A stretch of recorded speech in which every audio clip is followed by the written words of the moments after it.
It's time we put the San Antonio back in San Antonio Sports Talk. Wrapping up the week in local sports and getting y'all ready for the weekend. This is the Friday Night Takeover. Here are your hosts, Rudy Campos Jr., Orlando Torres, and Joe Garcia. Taking over a Friday night. We are the Friday Night Takeover. Rudy Campos Jr., Jonas Clark, Orlando Torres, Joe Garcia. Friday night, big Friday night, opening night for the Spurs in the bubble. We will keep you up. Yeah, we will keep you updated all night on this game. Since we'll be on the air, I think for the first half of it, I believe. We'll keep you updated. Go Spurs, go against the Kings tonight. This is one of the games I have them winning. One of only a couple of games. So we will keep you tonight. This is the Friday Night Takeover. Rudy Campos Jr. coming to you live here. Guys, it's Friday night. You know, we had a rough week. We had some rough news come down. We will be sharing with you guys in a minute here. You know, of course, Spurs coming up. We've got a pretty hot topic that's under the radar, and it's been swept under the rug, it seems like. But we're going to get into some high school football talk in regards to what it has comparable to the Washington football team. I almost said the other name, with the Washington football team. So we'll get into that too. Of course, Spurs talk. We'll give you some predictions. SAFC Chanclas went from first to maybe back to first. We'll get into a lot of that too. This is the Friday Night Takeover. Also, we've got our poll up. Hit up the Twitter page. It's at Poodle Sports SA on Twitter. Get your votes in. That does close at the end of the first hour. This is the Friday Night Takeover. Gentlemen, round table part. How we begin every single Friday. How are you guys doing, Orlando? Any more biking news, man? Just same old been biking whenever I can. Keeping up with some of the Spurs scrimmages lately, and yes, man, I feel like I lost like 5 pounds. Finally cut my hair yesterday because it's hard to find a barber these days. So that feels good. My head can finally breathe a little. Sports Clips, man. Sports Clips. I go there all the time. So I need to actually go get my haircut probably tomorrow. I got to get this thing cut because I've got a photo shoot on Sunday. Believe it or not, I'm modeling Sunday, and I have no idea why. So exactly. So be sure to be on the lookout for that. You're gonna keep your shirt on, Rudy? My shirt will be on. I'm not doing any more of the Fabio covers on the novels anymore like I used to. So is this for your OnlyFans? Oh no, that is done in the comfort of my bedroom, late nights. But for those of you that do want the OnlyFans, it'll come out soon enough here. Ooh. Jonas, how are you doing, bro? I'm doing all right. Still not getting a haircut, but rocking and rolling, man. You know, it's been good to have baseball back, and I know we'll talk about that a little bit later on too. I know that's on the docket as far as the return of MLB and how that's all gone, but it's gone pretty well for my Indians, showing that we have a great 6-man kind of rotation, doing really well there, getting ready for Premier League soccer to start back up here again in just a couple weeks. And a new piece coming out on Project Spurs tomorrow to look out for everybody. Set your reminders to check out either my Twitter or at Project Spurs on Twitter. New piece coming out about the young guys, Orlando, and, you know, the connection to Austin, piecing the puzzle together for the Spurs moving forward. Yeah, and I love puzzles, man. Putting together puzzles, 1,000-piece puzzles, take me, I don't know, 2 to 3 months because I'm just not coordinated at all. Joe, how are you doing, man? I know you're being behind the scenes getting a lot of stuff ready, but are you able to get relaxed and get ready for the Spurs bubble? I know their disappointing scrimmage, you know, kind of teed off a lot of Spurs Twitter, but we all know it's just scrimmages. Are you ready for this Spurs bubble season to start? I am ready for the bubble season to start. You know, I'm kind of excited only because I get to see some of the young guys get some run out there, hopefully, and Keldon Johnson, you know. Maybe they can get some Quindary Weatherspoon out there. And, you know, somebody needs to go ahead and feed Lucas Samanic some tortillas or, you know, make him some Mexican food. Maybe feed him some Burger Boy, Rudy. Yeah, hey, Burger Boy will definitely make you fat. Just look at me. I mean, it's all good food. You can't ever go wrong with that. But who knows? I mean, we can go wait in the 3.5-hour line over at Delia's Tamales that opened today. So, I mean, Luca can definitely use some of that. I mean, for sure. So, yeah, guys, hey, it's great to be back here on the Friday Night Takeover. where we take over your Friday night, like we said, every Friday from 6 to 8 p.m. Real quick, let me give y'all a little shout out here on the social media for Twitter, Twitch, and Instagram. You just got to go to @PudoSportsSA, Facebook, and YouTube. Just search Friday Night Takeover. You'll be able to find us. You'll be able to find all of our past episodes as well on there. And go back and listen to them because we have a lot of fun every Friday. And like we do every Friday, we do set up our opening of the show is always with Beat 'em Moan. And, we had some very somber news this week coming out of high school football in general, because you can't really say just Judson high school football, but it's high school football in general. We did have the passing of Bryce Wisdom, a very inspirational person here in San Antonio, and with our high school segment this week with Beat 'em Moan. Beat 'em Moan gets into actually just a little talk about Bryce. We're gonna hand it over here to Beat 'em Moan here in a few seconds, but yeah, we're gonna get into some talk after Brandon's segment. We'll give our thoughts on Bryce, and again, San Antonio was affected by the passing of Bryce, and it's something that, especially in the sports scene here in San Antonio, really hit everybody. Really hit everybody hard. So, with that being said, let's cue up the marching band. Let's get right to our high school segment. This is High School Sports with Beat 'em Moan. I am back again on Friday Night Takeover, giving you your high school football update for the San Antonio area. Now, this week, we are going to be talking about someone who is very influential and has had a major effect on everybody in San Antonio and in the Texas high school football community throughout the state. And that is one Mr. Bryce Wisdom. Bryce Wisdom, 17-year-old Judson football player who earlier this week, defeated cancer by not ever letting cancer affect his outlook on life and take away his smile. On Sunday at 11:39 p.m., Bryce Wisdom physically passed away, but he will forever live on here in San Antonio, throughout Texas high school football, and through everybody who he affected. Now, I met Bryce a couple of times. I was more than excited to meet Bryce. A couple of the biggest moments of this past season have all included Bryce. At the Steel Judson game, seeing the entire Steel fan base hold up Bryce Strong signs during the game, and before the game, having their cheerleaders, I believe, come out and form the hashtag Bryce Strong. I later got to see Bryce at a Judson playoff game. That was the first time I actually got to meet Bryce, was at the Judson playoff game, and this kid was amazing, just magnetic in every way.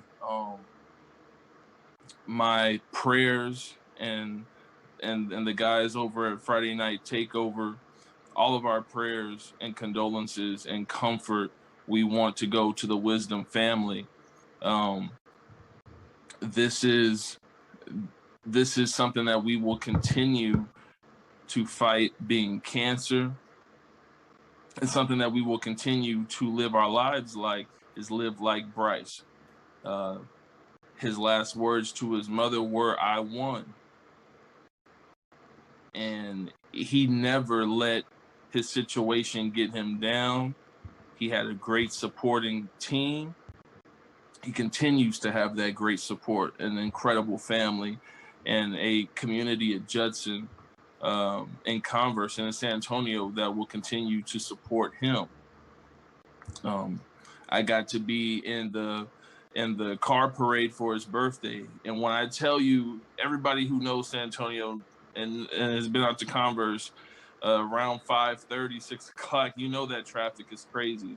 It was over a mile long of cars ready and waiting to go and pass by Bryce. He was just an incredible influence and someone who rallied the entire community, and his teammates love him, coaches love him, family, no doubt. Anybody who was ever around Bryce, you had no choice but to smile. This kid was incredible, and I hate to even use past tense because his effect and just his will and his strength are things that everybody can draw from and should continue to see that no matter what's going on in life and whatever you have going on, you should face it with a smile.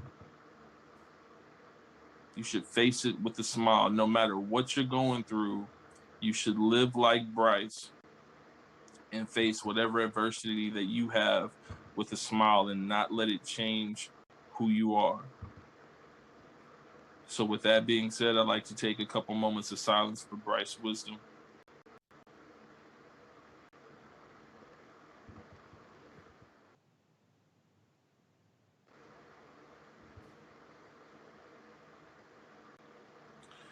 All right. Rest in paradise, Bryce. This has been B. Damone from Along the Wire. Follow me on Twitter at B. Damone. Follow me on Facebook at Along the Wire Cast. Follow me on Instagram at B. Damone. Make sure you hashtag Bryce Strong. And make sure you hashtag Live Like Bryce. And please reach out to the Wisdom family if you can. Send them your love, prayers, and condolences. And may God keep you. Hook 'em. Birds up. We're out.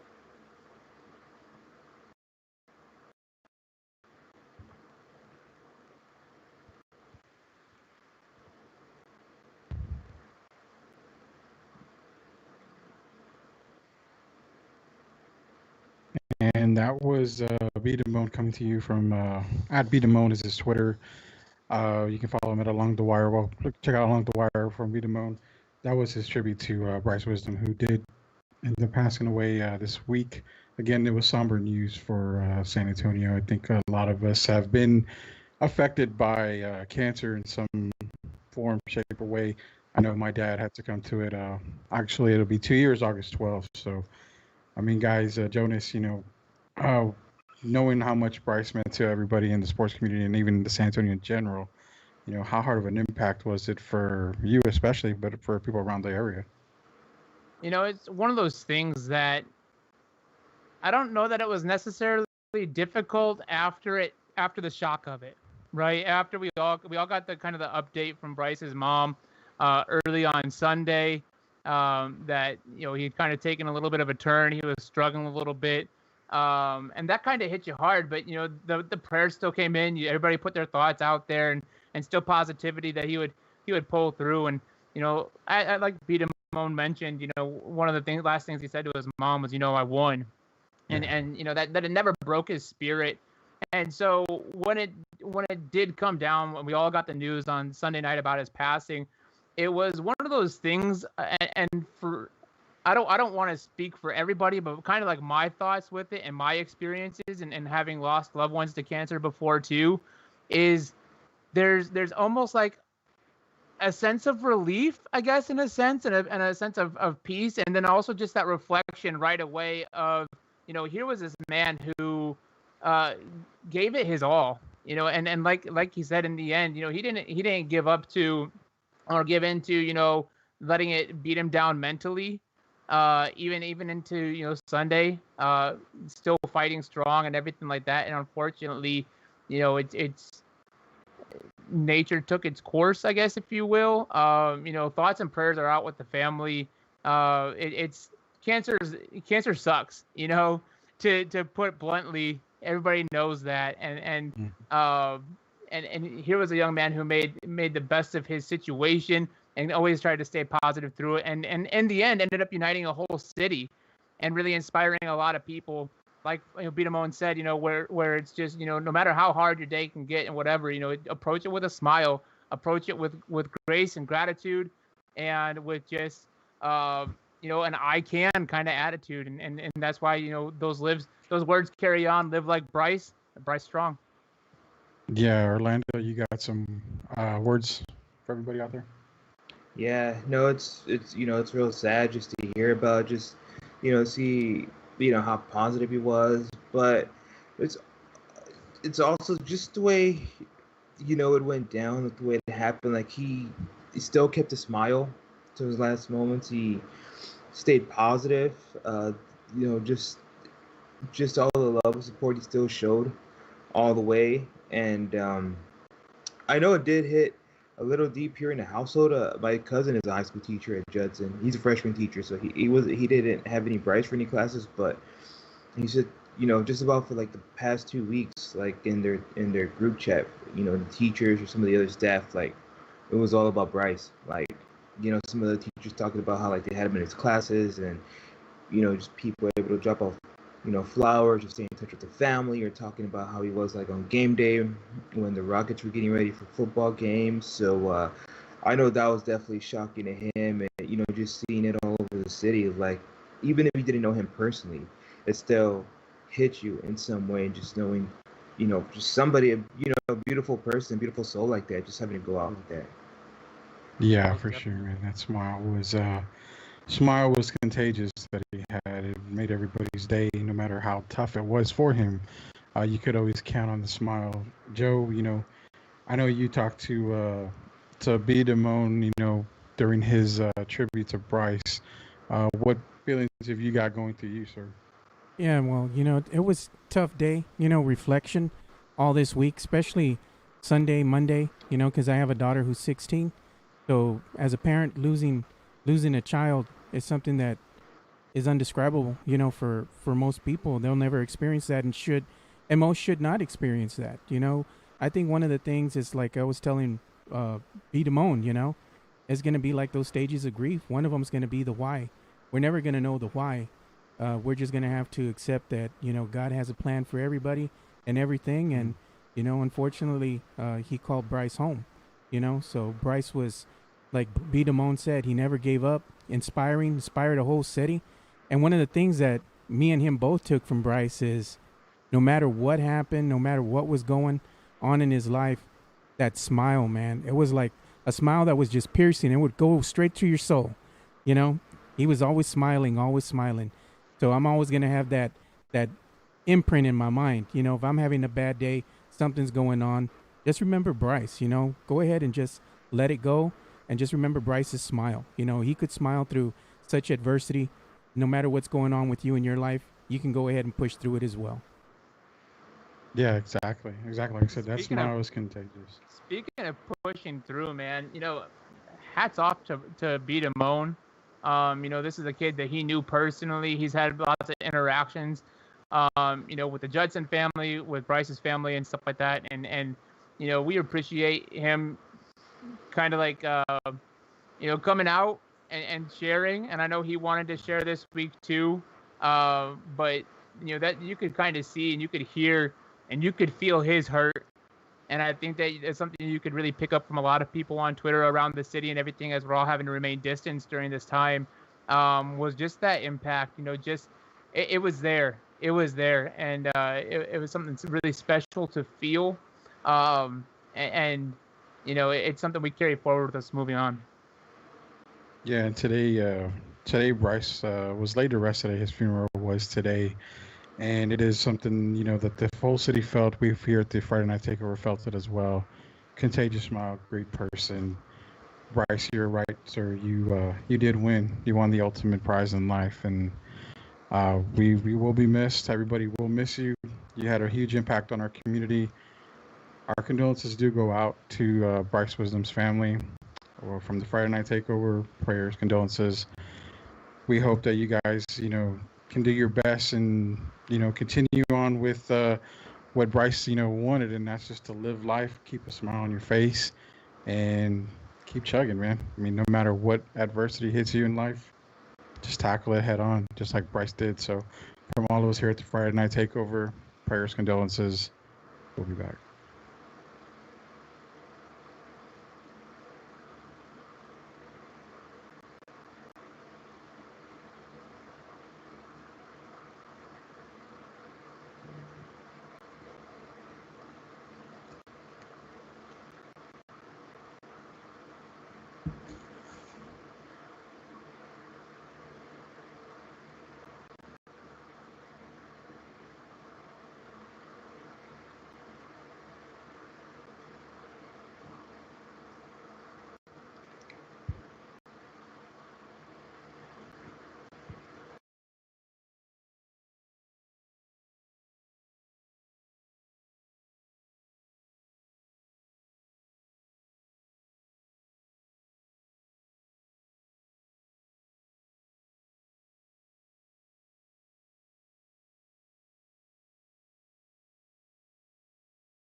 When are we coming back?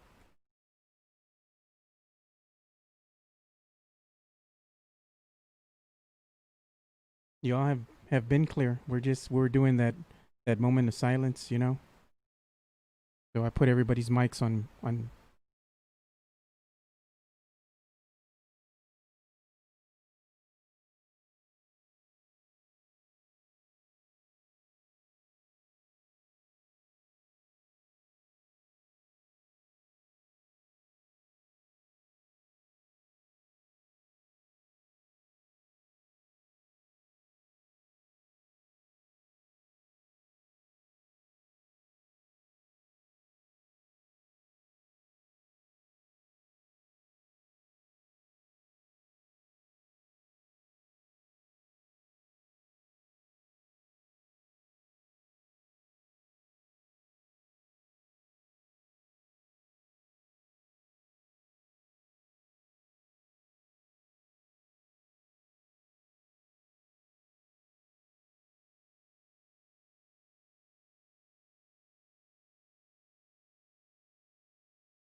Friday Night Takeover, streaming live and on demand via Friday Night Takeover on Facebook and YouTube. Or All right, we're already Plural running Sports about 3 minutes SA behind in on the show. Twitter Then and Twitch. Joe will just Gotta skip go these off commercials video? here. Go to ahead and FridayNightTakeover.com strike on up. your PC or mobile device for an audio-only streaming experience. Catch the show on demand next day on iTunes, Google Podcasts, Spotify. All right, or I hear wherever you myself listen coming to through on the podcasts. stream again, Joe. So something.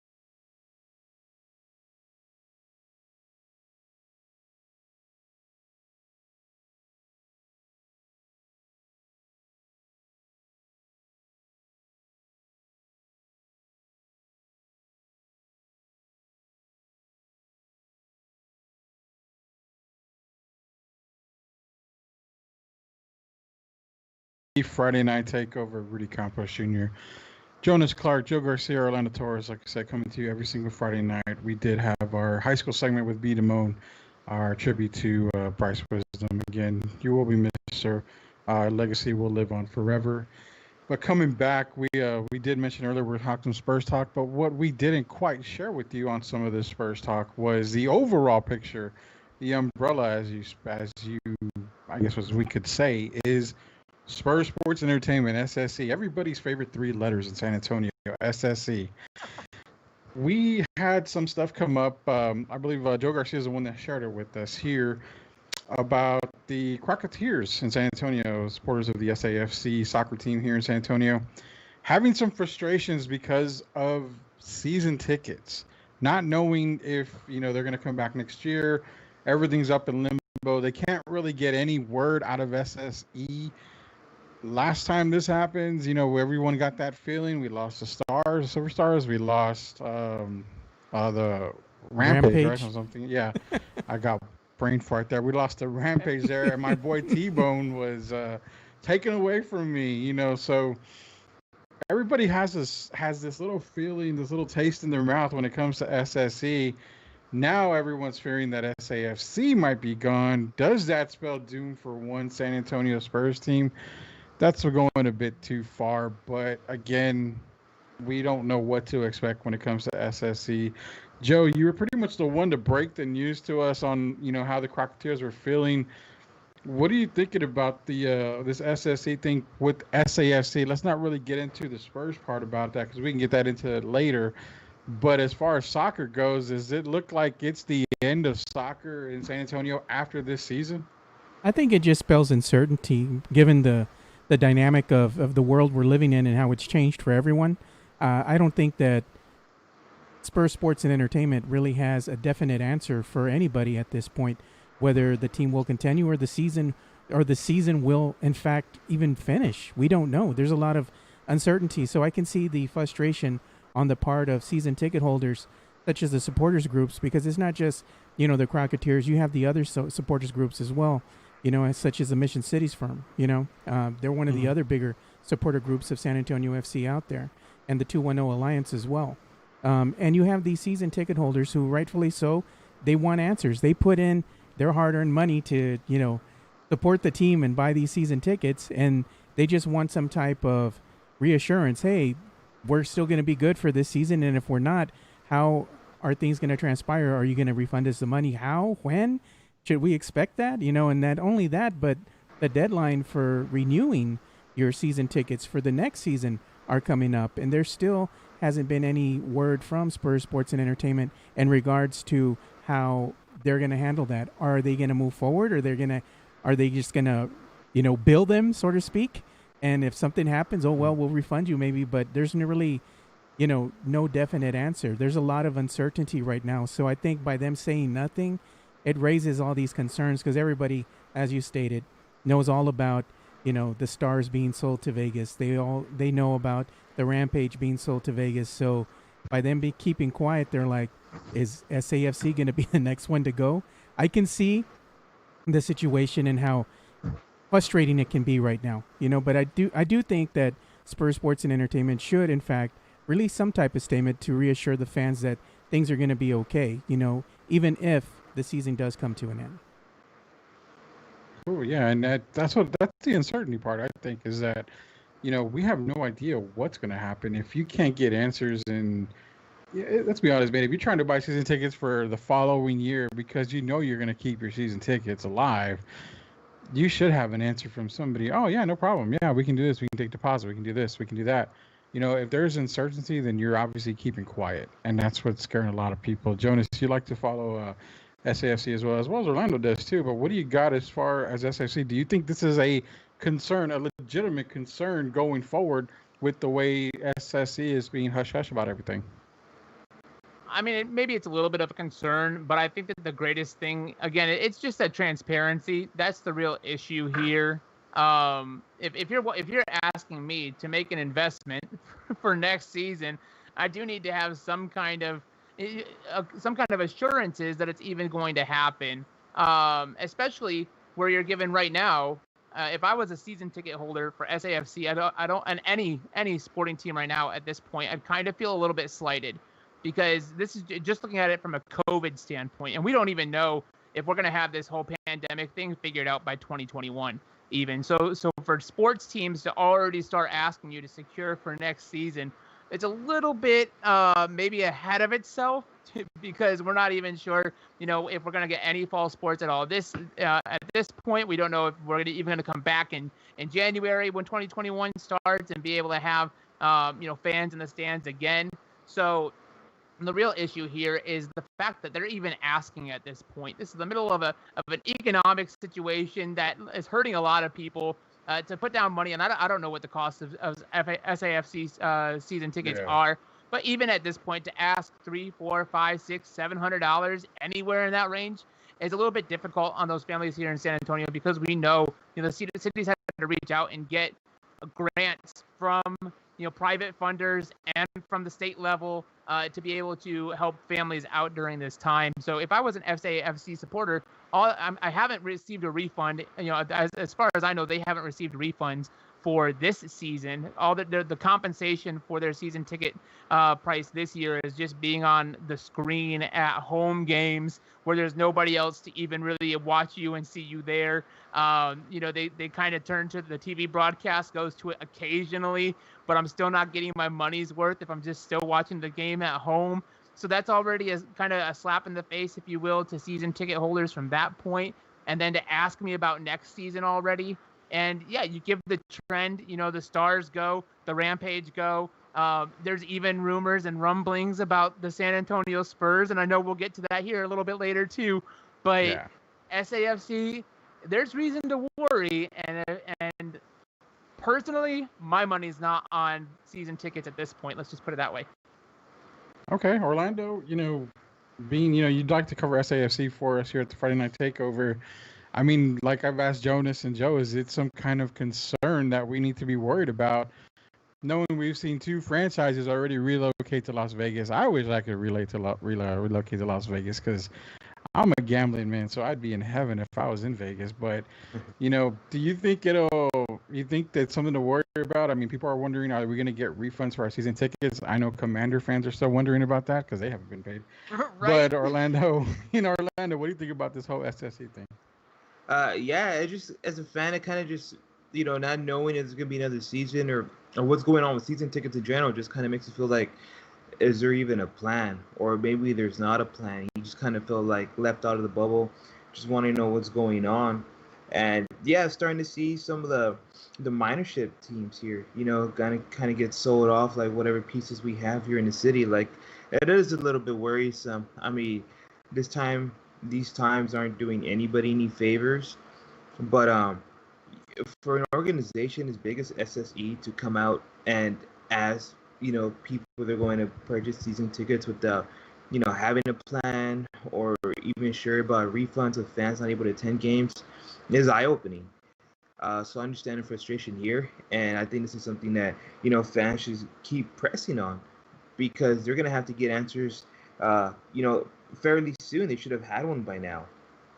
So I don't know if fans should be in the red flagged about the team relocating at the moment, but I definitely understand the frustration of the uncertainty of if there's even going to be another season.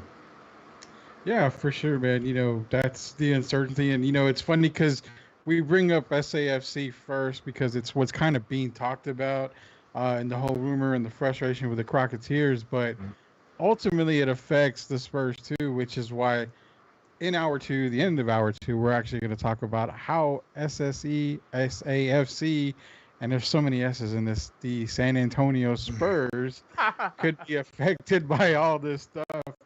But this is the Friday Night Takeover. Rudy Campos Jr., Jonas Carcolano Torres, Joe Garcia.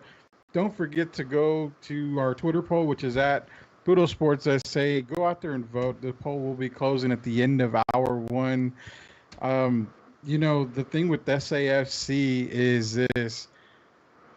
Do you renew your season tickets past a certain time? Me, when I've had season tickets, I go year to year. They've asked me, hey, I'm going to go ahead and get, we can get your deposit for next season. I'm not really sure if I want it yet. I play it year by year. Some guys don't. They want to get their deposits in right away, going. But how are you going to do that? Like we said, with the uncertainty of SSC and SAFC in San Antonio, they're here now, which is a good thing because as of the current standings, they are in first. And we're going into our next segment here, Sports in Season, sponsored by My Pretty Face. So, of course, if you see My Pretty Face sponsoring any segment, you know that segment is free to sponsor. Contact us here at the Friday Night Takeover, and we'll get you set up as a sponsor here for some of our segments. This is Sports in Season. I did mention San Antonio is in first place. They have a game tomorrow against the Austin Bold at 8 p.m. at Bold Stadium in Austin. They surely could use a win here, right, Orlando? I mean, I'm pretty sure they could definitely use these 3 points. Yeah, no, they need to definitely win, and they're building on momentum heading into the Austin game with the victory last week. Some of the young players they've got, the way they've just been passing the ball, like, you're starting to see the chemistry come up. I mean, it's still fairly early on in the season, but it was, compared to what we saw in the first week, you definitely saw a lot of that negativity talk die down after that win, and so you want to just see that momentum carry on into Austin and just kind of do what they do. Defensively, they've been pretty good. SAFC has also been very competitive in these games and keeping these scores fairly low, making it tough for the opponents to even score on them. So that's something you like to see as they head and get ready for the Bold.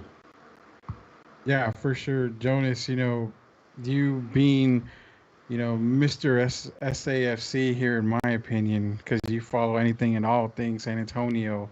Yes, sir. Literally, even teams that aren't in existence anymore. SAFC, man, this is a huge, exactly. This is a huge weekend for them. Like Orlando was saying, getting this win is going to be very, very important. If they get this win tomorrow and have that momentum, I mean, are we going to look at really, really good things coming from them, probably for the rest of the season? I don't know if it necessarily sets the tone for the rest of the season, but it really helps. If you can get those 3 points, you really create some space. Austin Bold right now is in third with 3 points. So if you can get those 3 tomorrow night, that puts you up to 10. That gives you a 5-point cushion over Oklahoma City and a 7-point cushion over Austin. So even if you do have those kind of lapses like we saw in the first week back with a late defensive kind of hiccup in allowing Rio Grande Valley the opportunity to sneak back and pull a draw in that game, then it's good. This will help their case. What's also great, I know Orlando was talking about the defense. SAFC kind of leads the division right now. They've only allowed 1 goal to this point in the season. That does include the first game that started back in the spring, and that 1 goal did come in that extra time in that game against Rio Grande Valley. So you're looking at a team with tight defense, but you want to see the offense pick up a little bit more. And I think that's going to just come with a little bit more chemistry at this point. Because right now they're putting up just 3 goals. They've got just 3 goals for the team. So you're looking at a lot of low scoring games for the fact that it's just 1 goal per game at this point. So you'd kind of like to see that uptick. But of course, defense wins championships and defense wins games. If you can score and then score just once and prevent the other team from scoring at all, that's a win in the book. So this it's just huge right now. If they can keep it together, keep it rolling. They did have a USL Player of the Week this last week in Christian Pirano. Yeah. So you'd like to see that kind of keep stepping forward and just progress, week over week progress, and let's get it done tomorrow night in Austin. Awesome. Joe, you having some big things, some big deals for SAFC? Only thing is, since I've been following them for quite some time, since they were the Scorpions, now they transitioned over to SAFC for, a couple seasons here already. And it's just been a little bit of frustration for the fans. We want to see them go deeper and deeper into the season, but, that hasn't always been the case here. So I'm tired of being frustrated. I like what we're doing right now as far as getting a win. I believe right now they're tops in their division. They're sitting at 7 points. So if they win tomorrow, that's another 3. So that's 10 points total, getting closer and closer to the ultimate goal, which is to make the playoffs, and make a deeper run in that. So I'm excited, but I just, again, I have my reservations only because I've been let down so many times, you know. So I'm afraid to get excited. Let's put it like that. I'm afraid to get excited. I got you. And speaking of, reservations and letdowns, Jonas, our chanclas, man, they're hot, they're not, they're hot, they're not, they're just too whatever to trot, man. First place, second place. The bats have woken up, but it just seems like it's hit or miss with this team. Got you a couple of minutes here, man. What do you got on the chanclas for me here? It's just one of those things when we talk about an important game tomorrow night for SAFC in their match against Austin. The Chanclas have a really important weekend series against just north of Austin, the Round Rock Hairy Men. I know your favorite team in all My the TCL favorite with team, the that Hairy Men. with that name right there. And they've been on a roll, dude. The Hairy Men were sitting back in third place when the Chanclas were on top of the division, the South Division, and they were looking pretty good and feeling pretty good about ourselves. And then you give up those four straight games to the Bombers, and you let the Round Rock team Round Rock right back into it. The Bombers are right there into it, and now with 2 games left, with tonight's game being canceled, they're not going to postpone it. They're just going to run with 2 more games, as far as I'm seeing from coming from the team. So there's going to be a game tomorrow out at the Wolf, and then a game on Sunday up at Dell Diamond to finish off the regular season against both these games being against Round Rock. So these are must-win situations.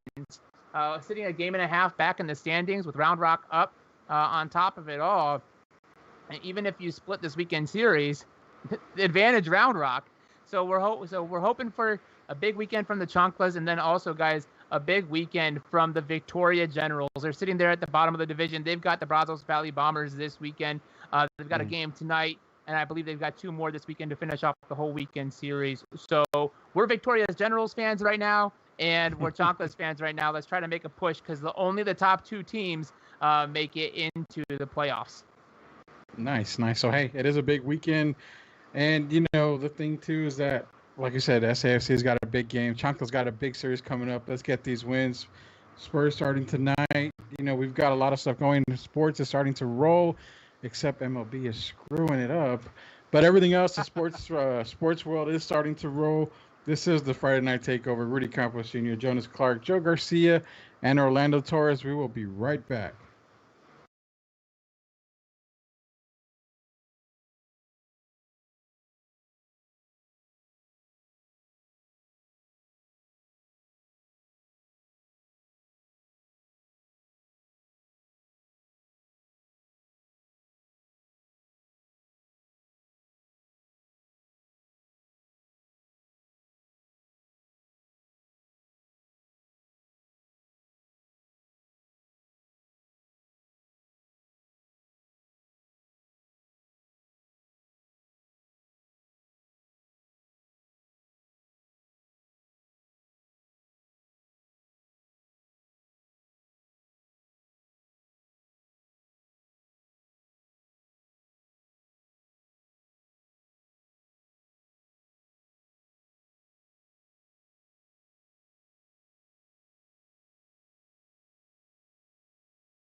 And YouTube, or at Puro Sports SA on Twitter and Twitch. Gotta go off video? Go to FridayNightTakeover.com on your PC or mobile device for an audio-only streaming experience. Catch the show on demand next day on iTunes, Google Podcasts, Spotify, or wherever you listen to podcasts.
Takeover, taking a Friday night takeover, taking a Friday night, every 6 Friday night. And I'm gonna really twist my tongue on that bad one of these days. Rudy, Jonas, Orlando, and Joe. I think after 6 weeks, you probably have our last names down by now. If you don't, be sure to go follow us. You can follow us at Twitter. It's at Pudo Sports SA on Twitch as well, and Instagram, Facebook, and YouTube. Just search for the Friday Night Takeover. You'll be able to find us. Getting ready to end hour one here on the Friday Night Takeover. We've got a pretty serious topic to get into because it involves a certain NFL team all the way down to a certain local high school team. Before I get into that, I did want to remind you real quick that the Twitter poll does end at the end of the hour. Basically, now that this final scrimmage of the Spurs is done, we've got to ask y'all this. Overall, did you see what you wanted to see from the team in the scrimmages in preparation for the final stretch in the NBA bubble? Did you see what you liked out of the Spurs? Do you think it's enough to win, to get into the playoffs? I don't think so, but what do you think? That's what we weren't concerned about. What do you guys think? So be sure to get on the Twitter poll and get your votes in before that closes here at the end of hour one.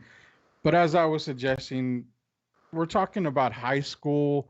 Yes, football, but high school in general. A local high school has a logo that was actually removed from the NFL this probably a couple weeks ago, actually a week ago, in the Washington football team. We were talking about our very own Harlandale Indians. Now, we all know the story in Washington, how they went ahead, renamed themselves to the Washington football team. They were formerly known as the, don't, kill me over this. They were formerly known as the Redskins, for many, many years. They did have their name changed, and it comes down to all the way down to San Antonio with the Harlandale Indians. Now, the Indians is kind of a broader name because it does take the form of also like the Cleveland Indians in baseball for MLB, but even they're having issues to where they're not wanting to use the Indians as a mascot or Indian name in general.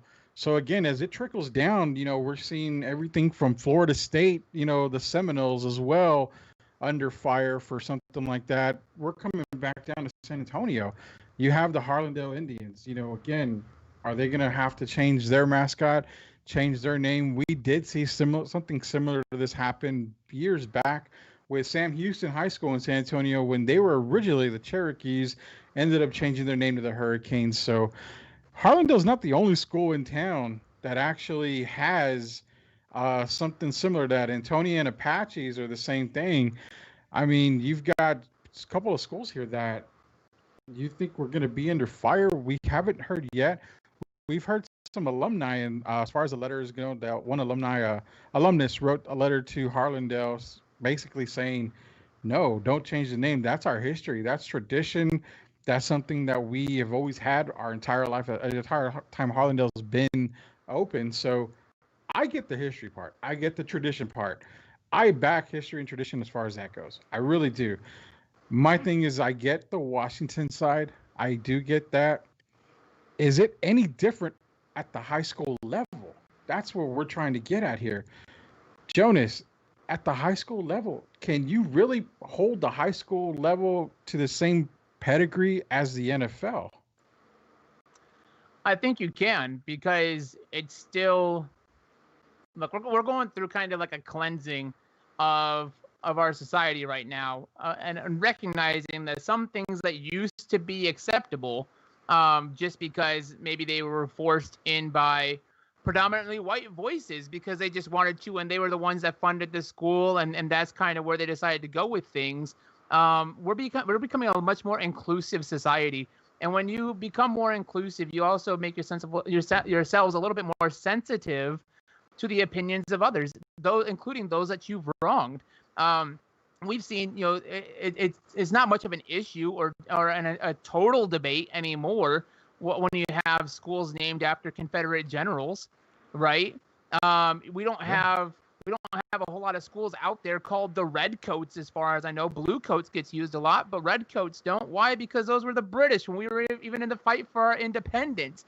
So you don't see a whole lot of that. We're finally just now, 140 years later, 150 years later, getting cleansing our society a little bit of the recognition, not forgetting the history, but just the recognition and the memorialization of Civil War generals on the south side of things. And so now we're we're working our way into becoming more inclusive of other races and other thoughts of ideas too. And so now it's about, I think that it is time to have that conversation about Native Americans and how they're represented in our society. And, look, I understand that on a broad spectrum, those national teams, right, like the Washington football team, the Cleveland baseball team, and even the Atlanta baseball team, they have a much broader appeal to the mass public than Harlandale High School.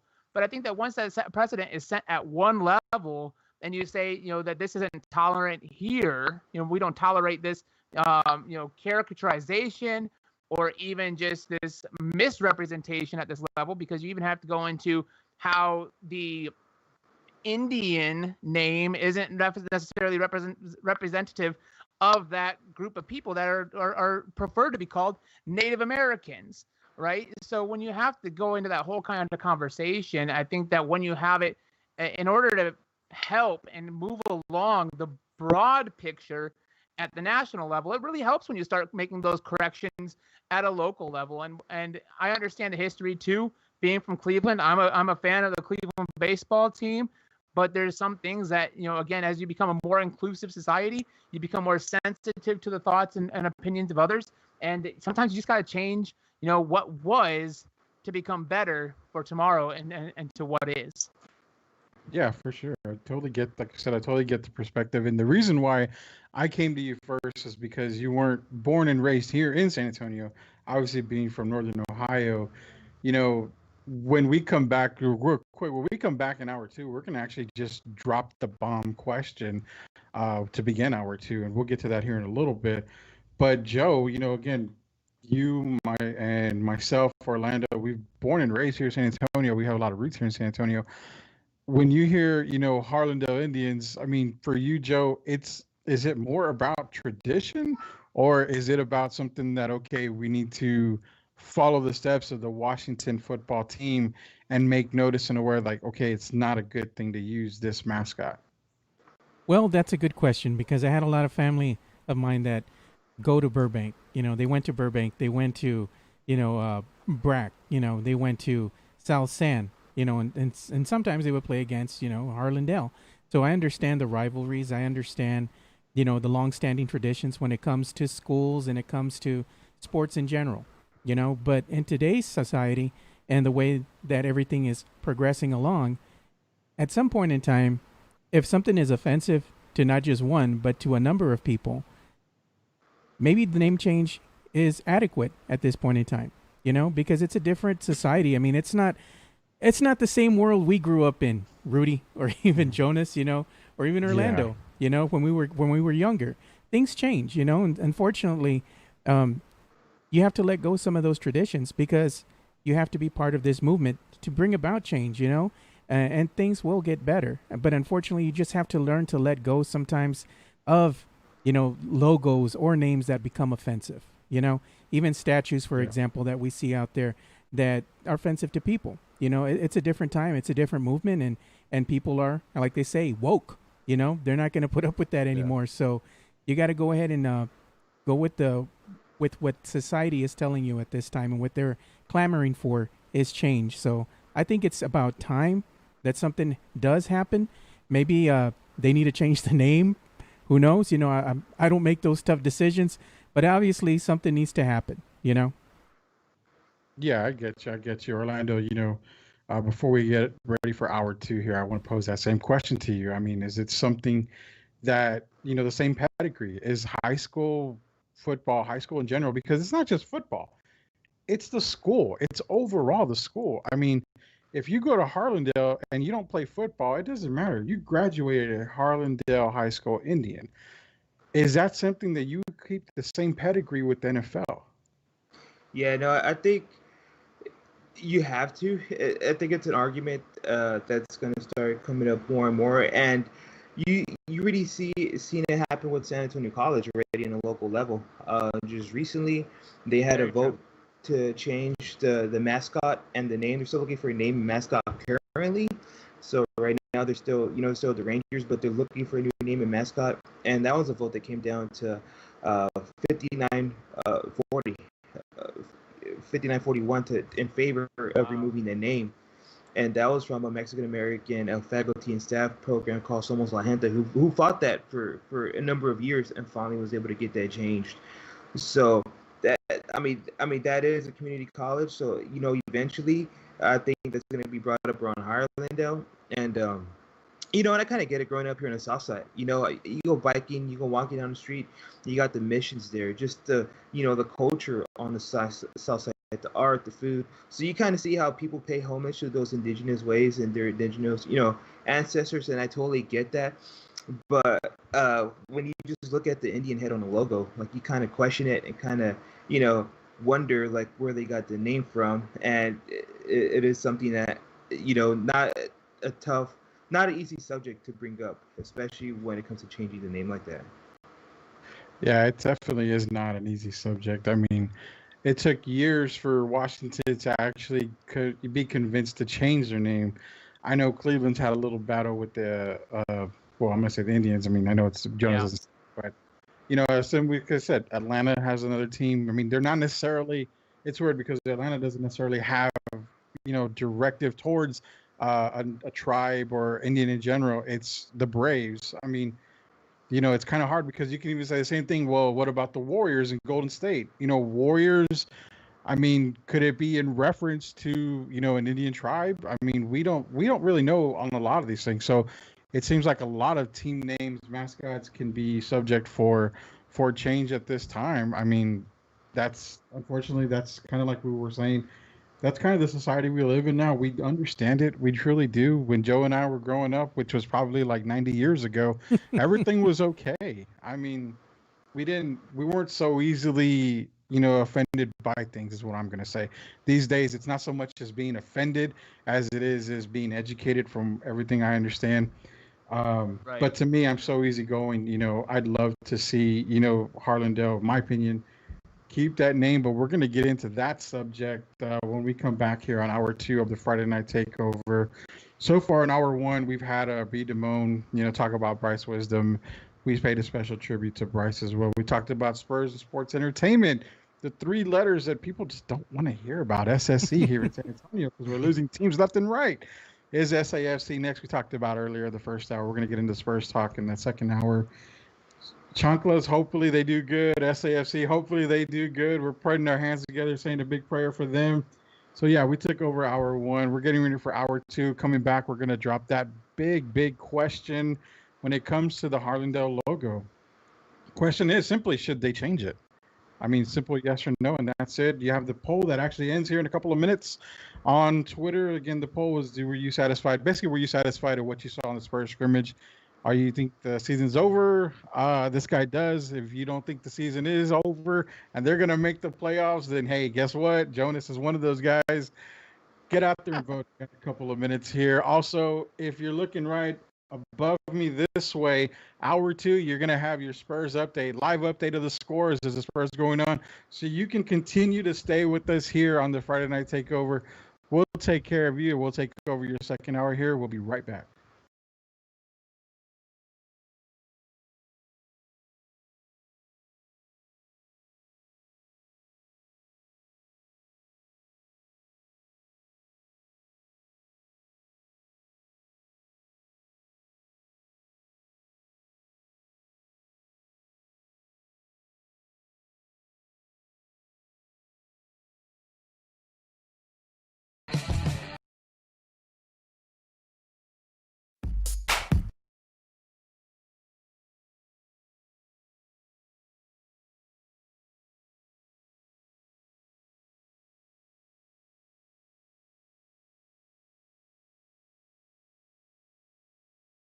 YouTube, just search Friday Night Takeover.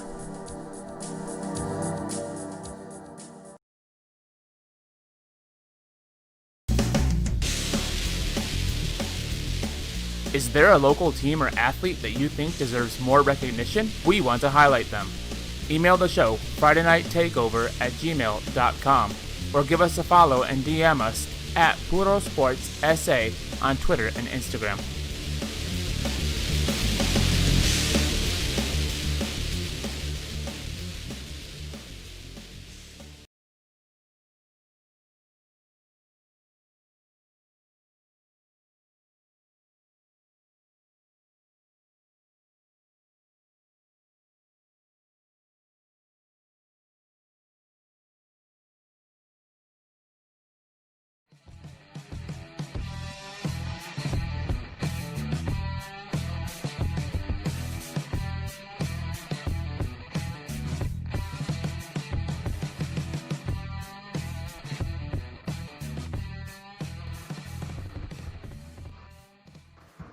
Welcome back. Hour 2 of the Friday Night Takeover. We got done with hour 1. We are here for hour 2, taking over your Friday nights every Friday from 6 to 8 p.m. I'm Rudy Campos Jr., Orlando Torres, Joe Garcia, Jonas Clark. I gave y'all the last names after I gave y'all the first names recently, so I'm going to try to get off that last name bandwagon here. We are taking over your second hour. We've got a good amount coming up here. We've got Campus Visit coming up, our Rapid Road Trip. We've got Spurs Talk in general, and we've also got SSE, which stands for Spurs Sports and Entertainment. How does that affect the Spurs? We're going to get into that last hour. Coming back to you here, real quick update on the Twitter poll, because the Twitter poll is closed just as fast as the Miami Marlins season has. We've got 70% of y'all that said, yes, we love what we saw from the Spurs in this scrimmage. 15% said, you met my expectations. 10% said, no, not really. Didn't really see enough. 3% was just probably my vote, and the only one that voted said, hell no, we didn't see what we liked in the Spurs scrimmage here. So again, 70% that you said y'all loved it. So hoping the Spurs actually do really, really well tonight, get that win over Sacramento. Again, if you need to follow the Spurs game while you're listening to us or actually watching us on the live stream, it's right over my head to wherever I'm pointing. So you got to... It's right over my head, Rudy. It's right over my head. Yeah. Right above me. Right here. You'll get live updates, live scores from the Spurs game there. So again, we actually left the first hour talking about Harlandale. And again, this is a subject I haven't heard being talked about in San Antonio pretty much anywhere outside of an article that was written. We're here to cover it. I mean, it's a big issue for us because where I see it, it's tradition. I mean, I graduated from Central Catholic, the greatest high school in all of high schools around the world. I graduated from there. We were known as Buttons. Don't be laughing because I'm a button, and I'm not the button on a shirt. I'm actually a button, which is a baby rattlesnake, because we are the baby brother, baby sister, whatever you want for St. Mary's University. So, it's tradition. I graduated from Central. I graduated as a button. I'm always going to be a button. If they decide to change that name, doesn't matter to me. It's a button. I believe in tradition. So when you ask the question, should Harlandale change that name? I think majority are probably going to say yes because of what's going on in Washington and what happened in Washington. Also, what's going around in campuses. Orlando did bring up about SAC, changing their name as well. It's going around and around. It's going on around the country. And as someone who is in love with sports history, sports tradition, even high school, I love high school tradition. Every time I think of Harlandale, I think the Harlandale Indians. I had a lot of friends graduate from there. I've had a lot of people that played sports, football for Harlandale that are proud of their school. Why should we take that away from them is my thing. If you're proud to be from where you graduated, that's your thing. Why strip them of that? I understand at the national level. I don't get it so much at the local level, though. That's my thing. It's high school. It's high school. We don't have much to be proud. I can't be proud to be a part of the San Antonio Spurs because I've never been a Spur. I can't be proud to be, part of, North Carolina Tar Heels because I applied to go to North Carolina. I got denied, but who cares, right? I'm a Tar Heel by favoritism because I love the school. But if you want to do this, then I'm going to ask you guys this. Why doesn't UTSA change the Roadrunner mascot? I mean, that dude's a bully because the coyote never catches him and he's always getting the short end of the stick. I mean, I can make a case for that. But, getting to you guys, I'm going to start with Orlando. That simple question, should they change their name based off of everything going on? Is it a yes, no, that Harlandale should change it no matter what? I think eventually through time, yes, they're going to have to change it. That's fine. That's a fair assessment because yes, I do feel with everything going on, you're going to have to change it just like Washington did and like other teams will probably have to as well. Same thing for you, Jonas. I mean, is it a must happen for these guys to change their name? It's a must happen and it's a must happen now. Again, it's one of those things that learned behaviors. And if it's tolerated at the local level, then you're going to grow up. And if you own a business or if you end up buying and creating a new football team down the line or a new baseball team or a sport event or anything like that, and you didn't grow up with the notion that calling your football team the Redskins was a bad call, the Indians a bad call, or to pull one from where I grew up. We had a school called the Bellevue Redmen. Tell me that's not offensive, right? And so when you grow up and that kind of thought pattern is tolerated, then you continue to grow up with a pattern of intolerance toward others. And so that's why I think that you start this now. I understand that it might seem so small at the local level. And I want to go into this point because, if you look at, like you said, the only other coverage I've seen on this story came from KSAT 12, and you hear from people that talk about, well, it's a tradition. If you look at the Harlandale High School, like where it was built, the whole ISD or the whole school district was kind of built on the land that belonged to Native Americans, and so it's kind of a callback to that. And while some people might say, well, as a school, we're sensitive to it. You even look at schools like the Florida State Seminoles, to where they're sensitive to it, and they might even say that they have the backing of local tribes to be able to use that and stuff like that. But when you're talking about students specifically, you're talking about young men and women that represent their high school or their university.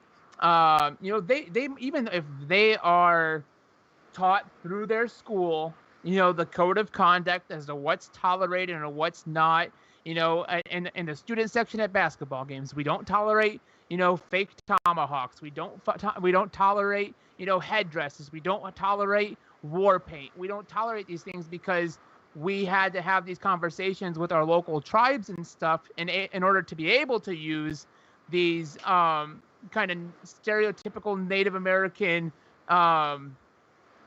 kind of like references, if you will, if that's what you want to call it, the war paint and stuff like that, and you've had those conversations with local tribes. Then it comes about to the other schools, right? Your opposition. Do they take that to?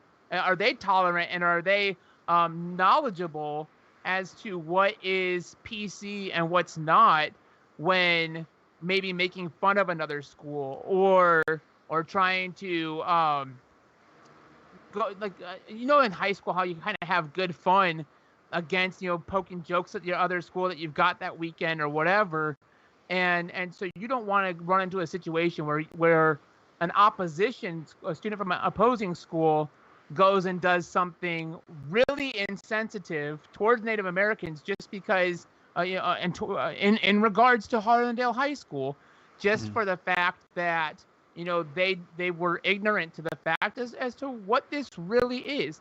So it's time to have we're having this conversation on a national level. It's time to have this on a local level, and it's time to change. Again, I take it to a more broad spectrum kinds of things that more people can be sensitive to, and the fact that we're at a point where we're starting to remove General E. Lee High School across the country. Why? Because that's offensive to a lot of people. And even though the majority of power opinion used to be white, it's not that much way. It's not that way anymore. And so we're starting to make those changes. Well, we also have to give voice to the Native American groups too, and say, hey, we hear your plight. We're not going to continue to hold you down just because we don't take as much issue to calling our high schools the Indians or the Redskins or the Braves or the Red Men or whatever.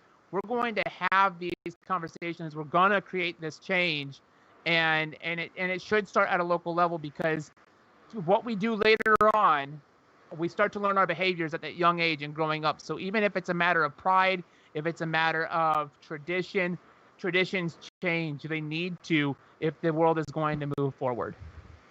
Completely. I got like I said, I get what you're saying. Me personally, I'm so laid back, so easygoing that, I mean, if you make a change, you make a change. I get that. But my thing is, I don't want to strip people, previously that went to that school, alumnus, of the pride that they have. And that's what I feel what would happen is, but is it really taking their pride? Like, it's a name.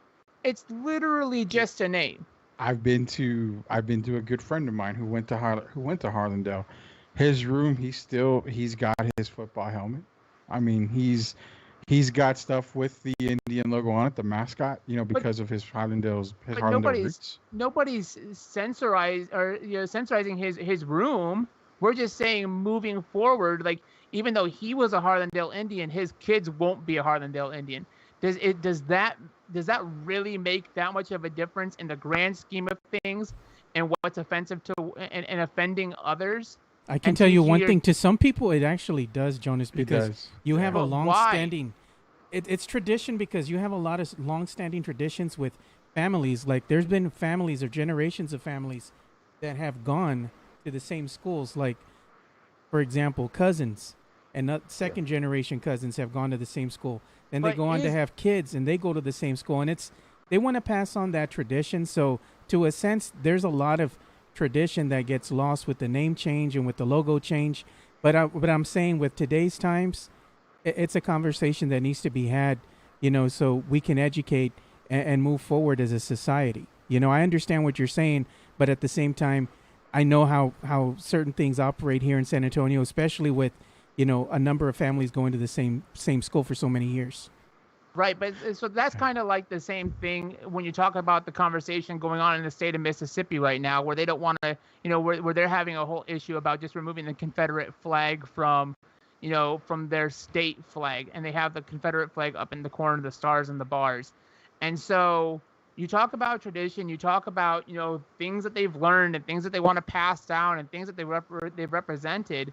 You can pass down bigotry, and you can pass down hatred, and you can pass down offensive behaviors and language. And is that really the tradition that you want to set?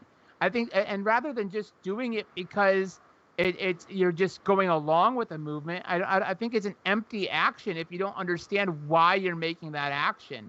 And so that's why I think that it's tradition, sure, but we can go through some of the really offensive traditions that happen in other families and other states and other countries that eventually just need to stop because they're harmful to the masses as a whole. They're harmful to the way that we think about other people in our society and how we approach other people in our society. If you want to call like language, just language in itself and offensive terminology, at some point, you can say, well, I grew up saying it. What's the problem? Well, the fact that, those people just weren't represented enough at that time and didn't have a voice to be able to say anything. And they've had to go through a fight to get to this point where you can say this is no longer offensive. I'm not Latino, guys, but you guys know there are Latino, there's things that are disrespectful to that community, right? There's terminology that you could say that people will take offense to. I'm not going to use any of it here because I'm not passing that tradition on forward either. Not just because I'm told not to, but because I refuse to be a part of that hate moving forward. But I think that's where you have to think about it. Is it's all about moving forward and let your life be your life. Nobody's removing, if you have your Harlandale Indians tattoo because you're that proud of your high school, nobody's asking you to get it removed from your body. They're not saying you can't have that to yourself and enjoy your traditions, but we're just saying let's change this moving forward so that we don't have to continue to have this conversation of a group of people being offended for another 30 years before we see more change. Okay, so I'm just going to pose this because we got to go on to campus visit here in a minute here, but there's three things I got to impose. I got to get to it real quick with the Harlandale thing. First off, you're right. There's some stuff that, especially with me, being of Hispanic heritage, the one thing that offends me is nobody looks like that Aztec guy carrying the woman on the hood of a car. I mean, I guarantee that. So that's one thing that I don't like. But getting off that, there's two things. When it comes to Harlandale, they have a traditional bowl game here in San Antonio between Harlandale and McCullum. Take the mascots for that. It's Indians versus Cowboys. So it's the Frontier Bowl. Something like that with Harlandale changing their mascot if they ever had to. Would you look at McCullum being the Cowboys? Because then it goes up to Dallas. I mean, if you want to really dive deep into this, you are talking about Cowboys who literally would murder Indians. I mean, so where's the pressure on a Cowboys name being moved? I mean, that's the thing, is that where is enough? Because like you said, if I'm from Harlandale and I've got a tattoo that I'm proud of, and it's the Indian mascot because I grew up at Harlandale Independent School District. I grew up at Harlandale. I went to Harlandale. This is my school right here. And I'm showing off my tattoo because I'm in a sleeveless shirt. Who's to say, somebody's not coming up to me? Why do you have that tattoo? That offends me. Well, I'm sorry. This is a part of my tradition. This is my high school. I'm proud to have gone to Harlandale. So then you have a whole nother bucket of worms that just gets opened up right there. And you're not doing anything wrong. Right. Well, and that's a personal choice because you understand that there's already this discussion being had around that logo, right? This Washington conversation is nothing new. And so the Harlandale's had that logo for at least a while now. That letter I know that you mentioned early on, he was an alumnus from 1977. Yeah. So you're talking about 40 years there, going on 50.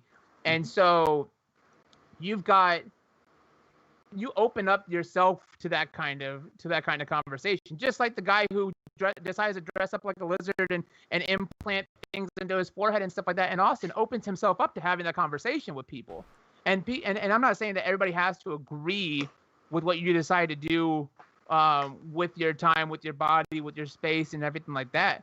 But if you decide to go and open up that conversation by putting that tattoo on your body, I'm not going to put Chief Wahoo on my skin. That's not going to happen. Yeah. Talk to me 10 years ago when I was just 18 years old, 19 years old, and I hadn't quite been out in the world and heard and gotten to hear how other people are really affected by actions and thoughts, even just the thought towards other people. Like, I wouldn't do that anymore. Am I going to go through my baseball card collection and get rid of anything with the logo of Chief Wahoo on it? No. But I'm not going to pound the drum for the Cleveland to move forward with that baseball name. I'm going to pound the drum in the opposite direction and say, and this is offensive to some people, not necessarily me. I'm offended that for having gone along with it this long. I feel bad for almost having gone along with it this long. And so now it's one of those things where I don't want to have to delay this conversation when somebody's literally saying, listen to me, I feel disrespected, listen to me and make a change within yourselves because you are, in a sense, disrespecting me constantly, but and being oppressive just for how you continue to represent my race or my beliefs in society. Yeah, I mean, like I said, it's a debate that can go either way. I just feel like if you've got that kind of tradition and you, like you said, you've got the tattoo or something, you shouldn't be afraid to step outside based off of what you decided to do in the past. And to each their own. But it's one of those things. It's a conversation that's being had in today's society. I hope that it happens sooner rather than later. But I'll tell you, if you wanted to get the pulse of the community, KSAT 12, they did run with a poll on it. Out of 801 votes, it was a vote of 60%, 60, who voted to leave the name and logo the same. That's as of July 20th. So when they ran their poll, 60% of the public here in San Antonio still want to keep that logo the same. But you can see where that conversation is being had. 40% voted against. So it might take some time, but I think that obviously it's something people are concerned about. Yeah, it definitely is a concern. It's something that we, it's a subject that is being touched on everywhere right now. Hasn't happened at the local level. It was brought to our attention just by what we were researching, and we're bringing it out to the local level. As you can tell, there's no, I'm just going to say the way I feel about it. There's no right, wrong, or wrong answer. I mean, you have your opinion. Everybody's entitled to their opinion. Is it right to have the mascot still? You have your right. If it's wrong to have the mascot still, you have your opinion on that. It's up to everybody else. I believe more in tradition. If it gets changed, I totally understand it gets changed. I understand what goes on in society. But I'm not gonna hold anyone back from fighting to keep the Indian name for Harlandale, because I also understand that. I also understand pride. I understand that's your school. You played ball for that school. You represented that school wherever you go in life, and that's where you feel. Joe's right. You've got kids. I have a daughter, so unless Central opens their doors to female students, it's an all boys school, so she won't be able to attend there. But I mean, there are other great schools I'd love for her to attend. It's kind of like passing that torch down to your kids too. So I get all sides of the story. I completely understand everything. It's a good argument to have. Not argument. It's a good debate to have, is what it is. We haven't seen it so much at the local level as Discussion we is are on the healthy. national. Yeah, as long as we have seen it on the national level, we haven't seen it that much on the local. So it's something that definitely probably will come up here. This is the Friday Night Takeover. Rudy Campos Jr., Jonas Clark, Orlando Torres, Joe Garcia. We'll be back here in 1 minute.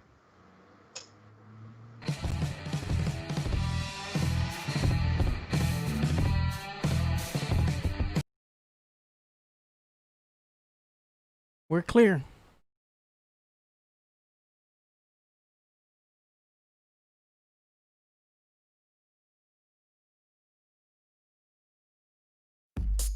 You're listening to the Friday Night Takeover, streaming live and on demand via Friday Night Takeover on Facebook and YouTube, or at Puro Sports SA on Twitter and Twitch. Gotta go off video? Go to FridayNightTakeover.com on your PC or mobile device for an audio-only streaming experience. Catch the show on demand next day on iTunes, Google Podcasts, Spotify, or wherever you listen to podcasts.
Welcome back to the Friday Night Takeover. Rudy Campos Jr., Jonas Clark, Joe Garcia, Orlando Torres coming to you every Friday night from 6 to 8 p.m.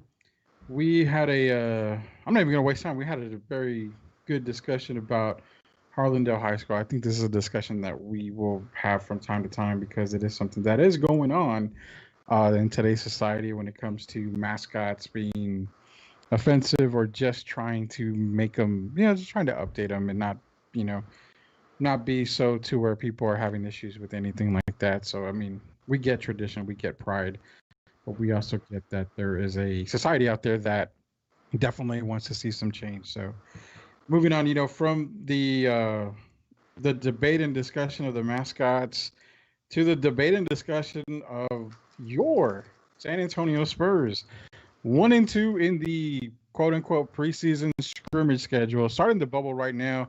Again, if you want to follow the game, you want to continue watching with us, we will take care of you. Follow my hand. It's going to be over here in this part, pretty much over the tower, I believe, if I'm not mistaken, from where I'm sitting at. You can get your Spurs update scores there. Last time I checked, it was 2018 Kings by 2, but I'm pretty sure it's changed by now. Guys, get into the Spurs talk. You know, when it came to the scrimmage games, they struggled. They did have a win. We saw the emergence of Keldon Johnson, who Spurs Twitter is half and half still. Pump the brakes. You know, he isn't, the future face of the franchise like this guy says he is. Then you have the other half that says he's the real deal. Well, did you see enough in the scrimmages to get, major pants rigor mortis when it came to Keldon Johnson, or was it another player, Lonnie Walker? He didn't have a great scrimmage, season, but Derek White actually played really good. Jakob had his moments. DeJounte had some good moments as well. Lucas Simonik, don't quit on him. He's going to be fine. He's just learning the game. But that'll be the first question we actually get into when it comes to Spurs talk. Did you see what you wanted to see out of the Spurs in scrimmage? Me, being a host of a sports show, I am ashamed to admit that I really didn't watch much of the scrimmage part because I just wanted to see what was going on as far as play-wise. I didn't really pay too much attention to what was going on other than the fact of how the guys were playing. I didn't care if they won. I didn't care if they lost. I just wanted to see what was going on and how they would be meshing together. I liked what I saw from the scrimmage. Hopefully it turns into something good for the Spurs here in the bubble. Joe, again, from the scrimmage games, what did you think about the scrimmage as far as the Spurs go?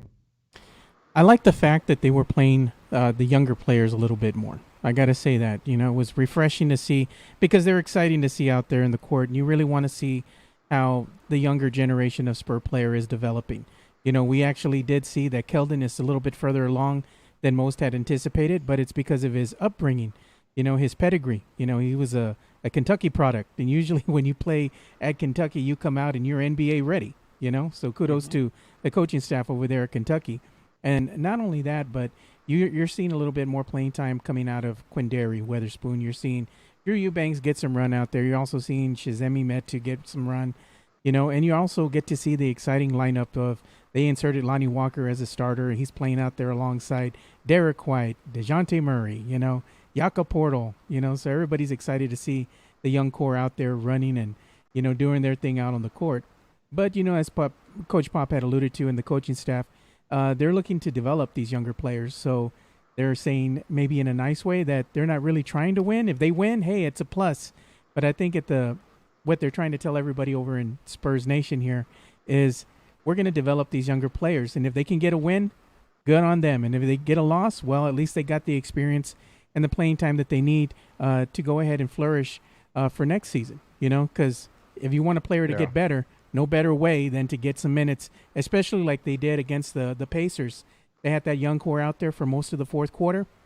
They had a lead, squandered it, got into some trouble, then found a way to win. Those types of situations are only going to make you better as not only just an individual player, but as a team as well, because you're going to win or lose as a team, not as an individual player. So these are the learning curves. That's going to be some growing pains out there for a lot of Spurs fans, but it's welcome. I liked a lot of the things that I did see at the bubble, these scrimmage games. Now I want to see if this is going to translate well into this 8-game restart here. And hopefully the Spurs can, make some headway because we did have the Pelicans that lost yesterday. So that makes the game today against Sacramento that much more important. Yeah, for sure, guys. Jonas and Orlando, I'm going to go to Orlando real quick. And the same thing about the scrimmage before I get into a question that I intend to piss every Spurs fan off with. No. Orlando, what did you think about the scrimmages that you saw from the Spurs? I mean, was it something that you expected to see? Were you enjoying watching the young guys come out and perform? I actually did. I just think I enjoyed basketball in general, Spurs basketball. It felt good just having even with no fans. It just felt good watching basketball back on my screen and, just watching them do it right. I didn't know what to expect at first. I know a while back, Patty did an interview saying that they're going to give some of the young guns a run for the money. And, with Coach Pop, you kind of never know what's going to happen. But then, it stuck true. You started seeing a lot of these younger guys play, and that's what I really liked. Lonnie Walker, some of the adjustments he made. Drew Eubanks, Pirtle had some good moments. They still got veteran leadership. So I know with only 3 scrimmages, you've heard Becky hammer it too, that the main thing, even though they weren't happy with a lot of the play, at the end of the day, were they healthy? Yes, the Spurs were healthy, and that was the main thing getting ready for these 8 games. So by them coming out healthy from what I've seen, I mean, I'm excited. I didn't see everything I fully wanted to see, but I know 3 scrimmages, there's only so much you could see getting ready for these 8 games in a bubble. So I'm pretty thrilled from what I'm going to see going forward. Oh, Jonas, same thing, man. What did you feel about the scrimmage game, sir? Well, Orlando that's healthy, but with an asterisk, just because Bryn Forbes did miss that last game against the Pacers and is missing tonight, so they got out of it almost unscathed. But I'm sorry. The Spurs won that game. They did win, but I mean, I don't think that Bryn being out makes a difference. But for the most part, I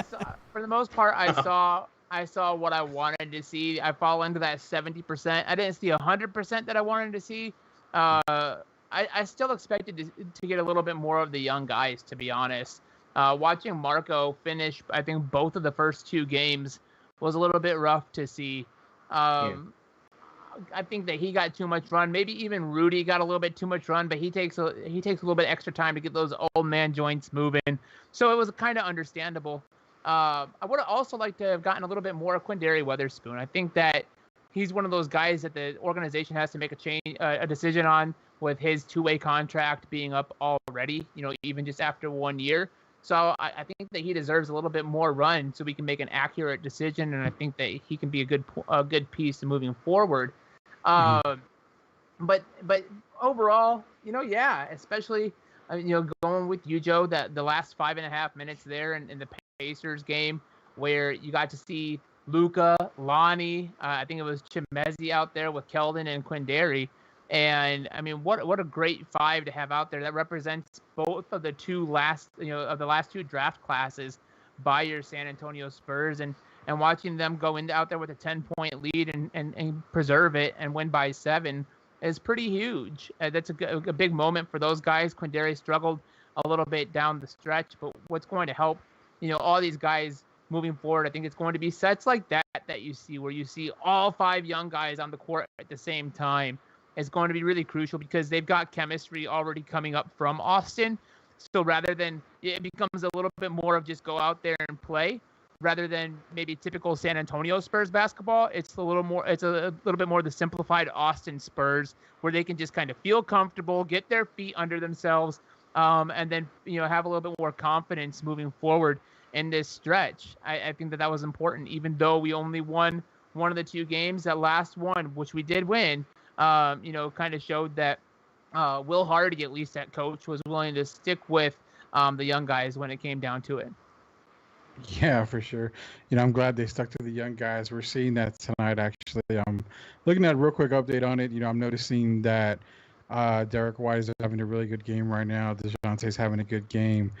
I'm not going to lie, man. Marco in the scrimmage games, he played really well. I know I bashed him all year, not on social media because I don't want to get blocked like you guys, but I did bash It's a him badge few of honor, times. Rudy. It's a badge of honor. It's a badge of honor, but I don't want I'm that still not badge blocked quite yet. either. I'm still not blocked either. I will say this much about Marco is that guy must have got laid and paid because he's playing right now. So he's actually continuing it tonight. Looks like he's got 6 points. I attribute it to him eating right some gelato. This was the gelato. It's got to be something. But guys, the scrimmage games, like I said, I didn't really pay super much attention to them because I just wanted to see exactly what we were going to get on the court.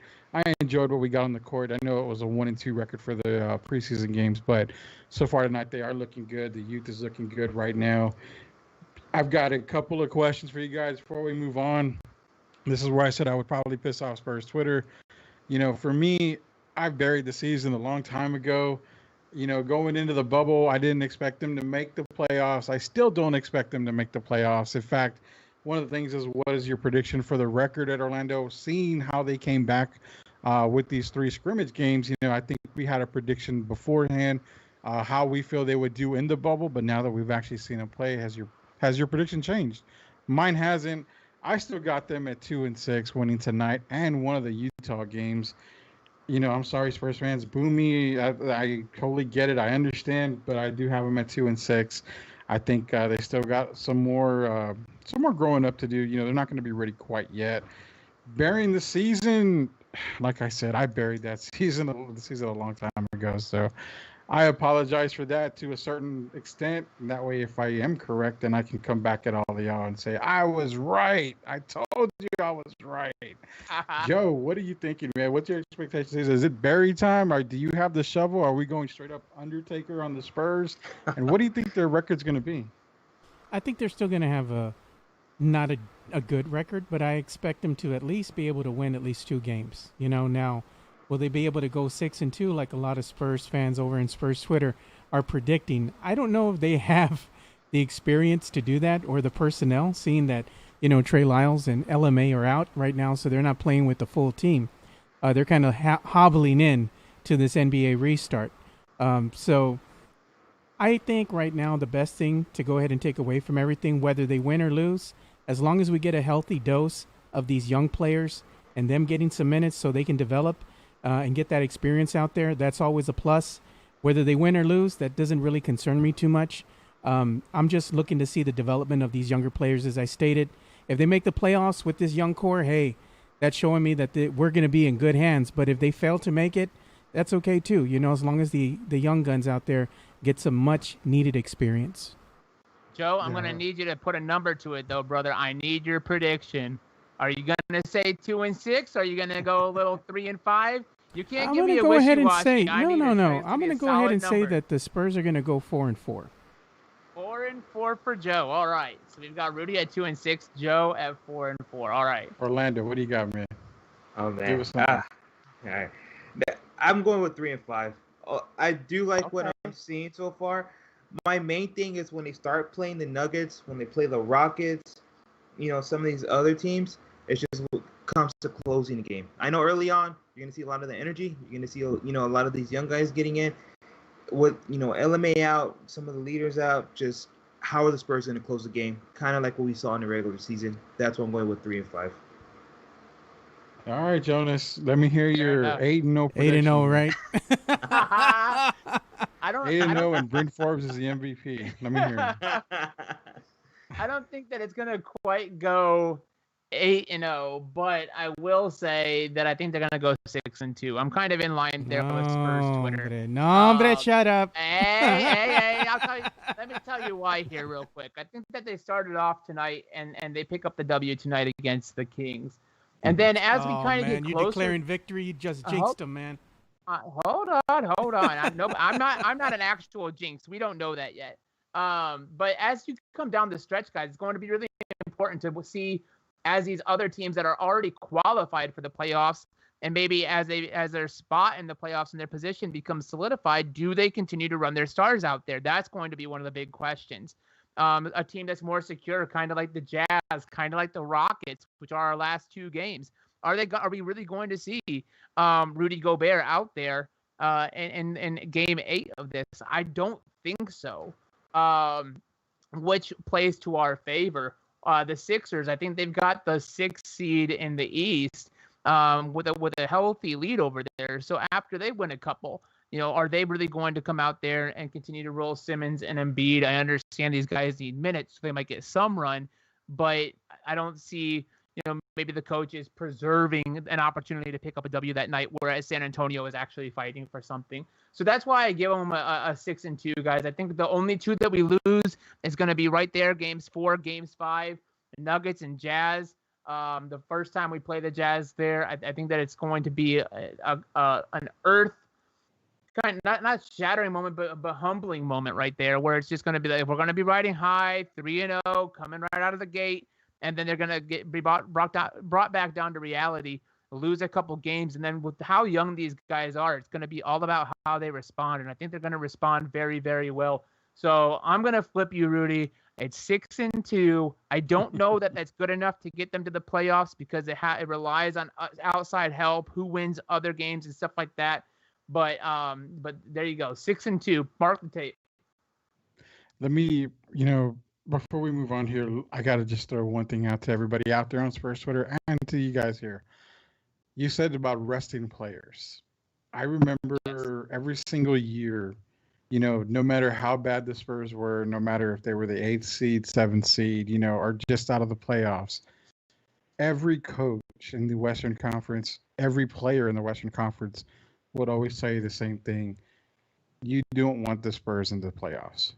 That's one team you don't ever want to see in the playoffs, no matter where they're seated, because a coach like Pop will always have his team ready.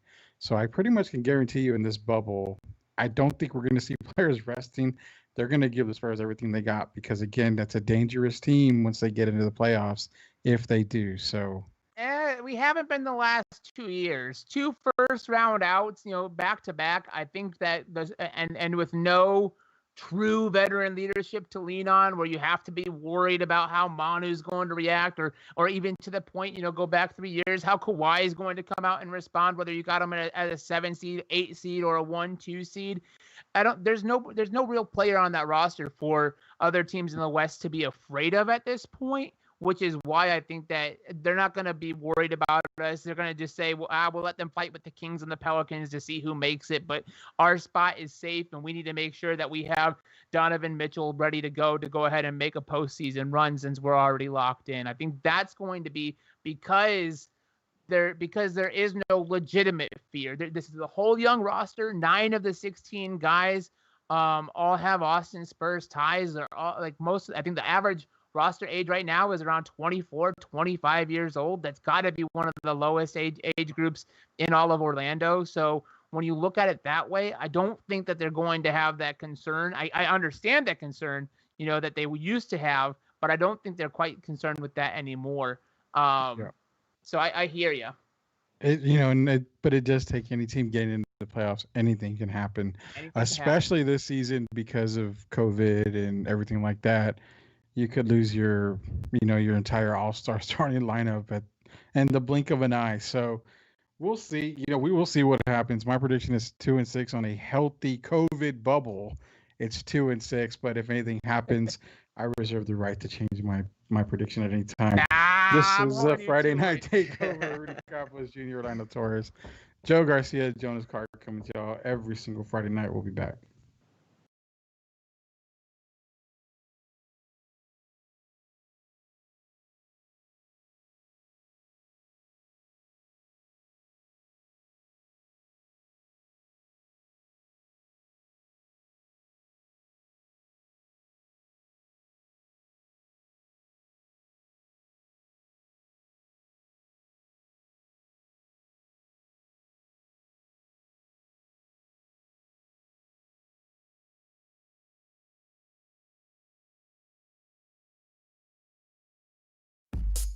You're listening to the Friday Night Takeover, streaming live and on demand via Friday Night Takeover on Facebook and YouTube, or at Puro Sports SA on Twitter and Twitch. Gotta go off video? Go to FridayNightTakeover.com on your PC or mobile device for an audio-only streaming experience. Catch the show on demand next day on iTunes, Google Podcasts, Spotify, or wherever you listen to podcasts.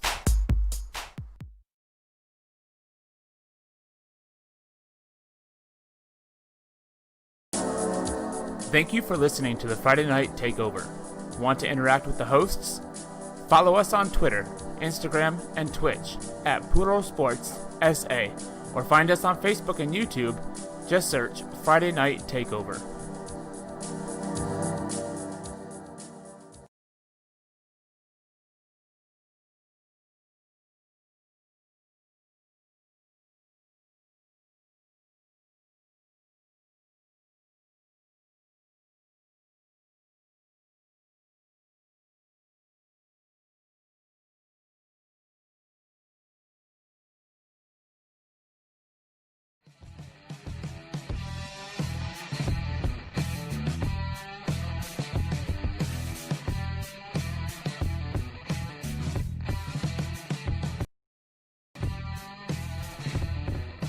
The Friday Night Takeover, the FNT. We're going to try the FNT abbreviation on a few shows here.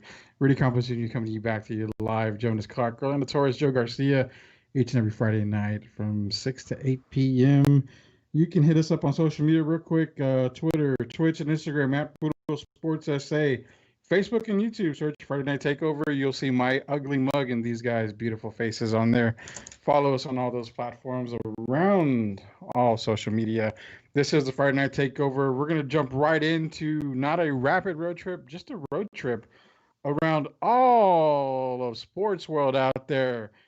MLB has started, and just like that, it's probably going to end. The football NFL is getting ready to hop off here. We've had a few guys that have said they're not actually going to be playing this season. New England is really finding that to they're be tanking. They're struggle this tanking. season. Belichick's gonna tank. Maybe they are He's a tanking. genius. Maybe Bill wants some of that Trevor Lawrence juice next year. NBA is moving forward. 0 COVID positive tests from the NBA most recently, I think, past few days.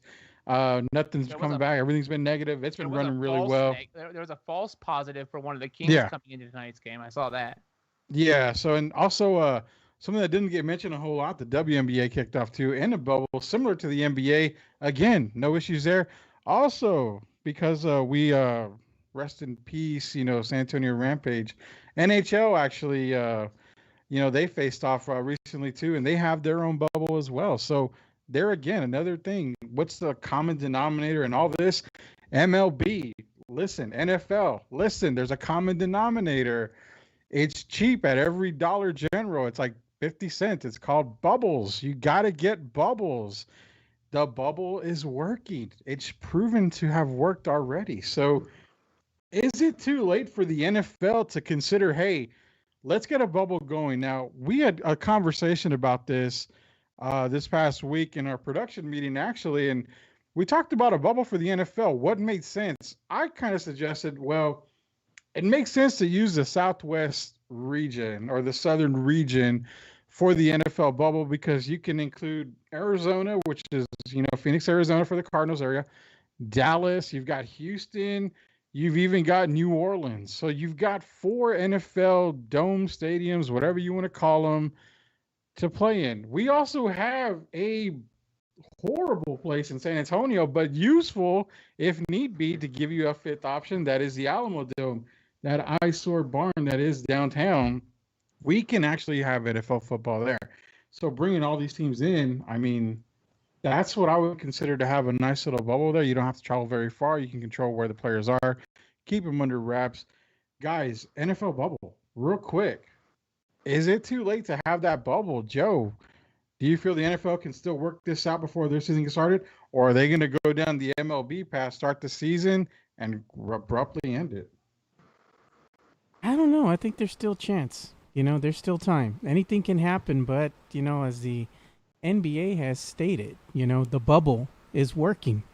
One of the bad things is that MLB and both the NFL, they seem to be against using the bubble. It could work for the NFL, not an issue. Mm-hmm. The danger is if you start the season and you go ahead and go through all the theatrics and everything, and you, let's say, don't even play any preseason games to try to protect everybody. Then you go through the regular season and you start playing games. As we saw with Lou Williams, these guys ain't going to stay put. If they're in another city and somebody has a hankering for some hot wings, somebody wants some hot wings and waffles, man, they're going to go to the nearest strip club because they probably got them for $5.99 all you can eat. As me and Rudy have stated, we have partaken in the $5.99 steak and fries. It's all you can eat. We're big boys. I wouldn't have said that on live TV or live stream. My wife's watching. He's lying. It's okay. She knows. I tell her I'm going. Need to get away sometimes from mama. But I'm just saying. That you can't go ahead and tell people what to do. Everybody's an adult and they're gonna go out. If they want to go to the club, if they want to go and go and get something to eat, or they want to go to a bar or whatever, things can happen. And then what will happen is they'll come back and somebody will pick up the, COVID-19. And before you know it, it spreads like wildfire. I think the best thing to do is, like you stated, Rudy, the bubble shows that it has worked. I think other teams need to go ahead and follow that, especially MLB and NFL. Yeah, for sure. Jake Gyllenhaal, and for all us old guys out there, John Travolta being the Bubble Boys, when they were starting the Bubble Boy movies, it shows it works. Jonas, I mean, is it too late for NFL to come on? Is it too late for Roger Dodger to get this NFL bubble going? It's definitely not too late. There's no commissioner, I think, that has more power than Roger Goodell when you go across all sports. And that's just, it's kind of by design, where it's all built into sponsorship and it's all built into just how much kind of control each owner has, but the support of the league in a whole and an overall group. And I agree that the Southwest or the Southern region, I guess, overall would probably work best. But the one thing that kind of is a difference between maybe the NBA's bubble is you've got a roster size of an expanded roster size of close to 60 guys per team. I think is what they've got that roster size inflated up to, where they could pick up a couple extra guys. And you've got all the staff that go along with that, the trainers, the defensive coordinator, the offensive coordinator, the offensive second assistant, the running backs, coach, and everything like that, where you have so many people to control. That would kind of eat up any potential hotel space in an area. So you'd have to find somewhere that you also trust to house 6, 7, 8 teams worth of bubble teams overall. It could be done. It really could be done if you try to find a region, maybe just between Atlanta and New Orleans, and maybe try to get all 32 teams down there to play some kind of rotation of games, even if you've got football going 4 or 5 days a week, which like we typically do during a normal season. You've got your Thursday night football, your Sunday football, and then your Monday football. So you're really only adding another day or two to get contests in there. And then maybe just expand the season out a little bit more. Who wouldn't love the NFL season going another maybe 5 or 6 weeks, just so we have good pace between games and stuff like that for players to have the required rest to keep their bodies fresh. So I think that it's something that Roger Goodell could look at and really should start having these discussions. I don't think that you'd have that Jerry World would be a hard sell on this at all. Go ahead and and give them, revenue of some sort or whatever, advertising dollars that it's coming from AT&T Stadium.